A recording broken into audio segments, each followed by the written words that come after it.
પોતાની જોડે વાત કરશો ને તો તમારા જેટલા પ્રશ્નો હશે, જેટલા સવાલો હશે, તે બધા સવાલોના જવાબ મળી જશે અને તમારા બધા પ્રશ્નો હલ થઈ જશે.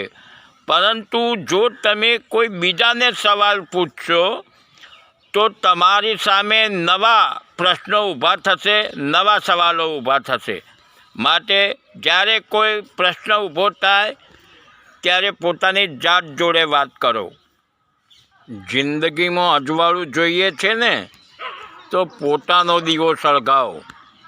બીજાની મીણબત્તીથી જિંદગીમાં અજવાળું નથી થતું, પોતાનો દીવો સળગાવવો પડે છે. મરવાનો સમય આવશે ને, મારા મરવાનો, ત્યારે મારે જ મરવાનું છે. એટલા માટે મને મારી જિંદગી જીવવા દો. જેવી રીતે હું જીવું છું, જે મને પસંદ પડે છે તે રીતે જીવવા દો.